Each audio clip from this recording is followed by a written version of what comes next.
اخواتي وحبايبي في كل مكان، السلام عليكم ورحمة الله وبركاته. معاكم اخوكم ابو بطة، والنهاردة ان شاء الله هنتكلم عن المومياوات الصارخة. وايه حكاية المومياوات الصارخة؟ تعالى معايا احكي لك حكاية من ايام الملك رمسيس، والحكاية دي كان اسمها مؤامرة الحريم، وموجودة في فردية.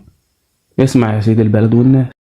في غرفة الدفن الملكية بمقبرة رمسيس الثالث وجدت هذه المومياوات، ودي معروفة باسم المومياوات الصارخة، مقيدة بأغلال وأفواهها مفتوحة كأنها عذبت وصرخت من الآلام حتى الموت. تم تحنيطها بطريقة غريبة جدا غير المتعارف عليها عند المصريين القدماء. وهنا بقى لازم نقف شوية، لأن المومياوات دي كان مقصود تحنيطها بالطريقة دي كنوع من أنواع العقاب والعذاب لها، وده بسبب اللي عملوه. خلينا نشوف طريقة التحنيط والعقاب الأول، وبعدين نشوف هم عملوا إيه، وهل هم يستاهلوا العذاب ده ولا لأ. بس الأول يا ريت ما تنساش تشترك معنا في القناة وتفعل زر الجرس عشان يوصلك كل جديد، وتتابعنا على جميع وسائل التواصل الاجتماعي.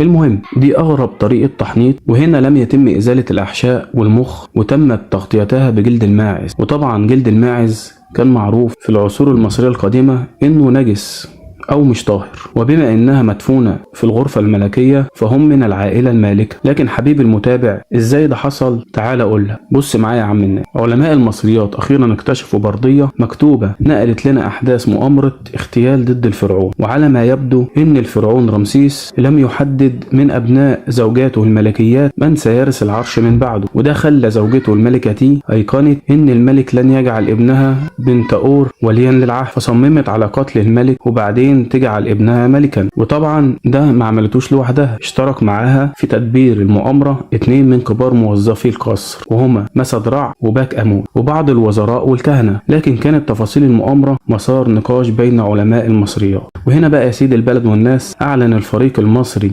لدراسة المومياوات الملكية رسميا عن كشف أثري مهم حول حقيقة مومياء الملك رمسيس الثالث وظروف وفاته. تم تأكيد قتل الملك بسكين حاد تسبب في قطع ذبحي في الرقبة، وطبعا القاتل فاجئ الملك من الخلف. وتمت المحاكمة بإعدام الأمير بن تاول والثلاثة تانيين، وتم لف جسدهم في جلد الماعز وليس الكتان كالمعتاد زي ما قلت لحضرتك قبل كده. وزي ما قلت لك إن جلد الماعز لم يكن طاهرا في العقيدة المصرية القديمة. ليه بقى؟ ليه هم كانوا بيعتقدوا إن جلد الماعز مش طاهر؟ لأن اعتقادهم إن الماعز من الحيوانات اللي تعادي إله الشمس رع. هم اللي كانوا بيعتقدوا، مش أنا، استغفر الله العظيم. وكانت المومياوات ديت معروفة باسم المومياوات الصارخة بسبب انهم اجبروا على قتل نفسهم وتحنيط جسدهم وهم في حالة صراخ. طبعا ده تم كمان مع باقي المتورطين في المؤامرة. وعلى فكرة البردية دي او المؤامرة دي اتسمت باسم مؤامرة الحريم. قتلوا نفسهم بايديهم، ومنهم من تم سجنه وببتر الاعضاء وحرقوا بالنار، ووزع رماد اجسادهم على طرقات مصر ليمنعوا من الخلود. ويظهر لنا في الصورة الامير بن تاول وعمره 18 سنة، وامه الخائنة تي ومسدرع وباك امون، وهم يصرخون من الالام. وده كان جزاء كل من يتآمر على الملك في مصر القديمة. وتم كشف كل هذه الأحداث في بردية تورين القضائية المعروفة باسم مؤامرة الحريم، ودي بتوضح إن كان هناك بالفعل مؤامرة ضد الملك رمسيس الثالث تهدف إلى قتله وجعل ابنه حاكما لمصر. تم اكتشافها بمنطقة الدير البحري عام 1886 ضمن مجموعة كبيرة من المومياوات الملكية موضوعة بجوار مومياء الملك رمسيس الثالث. ولوحظ عند اكتشاف المومياوات الصارخة أنها وضعت في داخل تابوت خشبي غير مزين بزخارف أو مرصع بالأحجار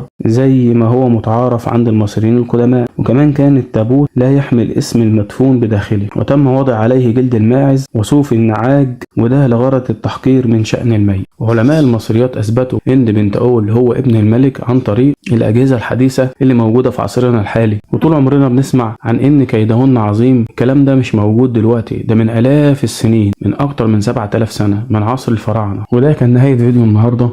اتمنى لو الفيديو عجبكم يا ريت ما تنساناش في الاشتراك وتفعل زر الجرس عشان يوصلك كل جديد. اشوفكم على خير، مع السلامة.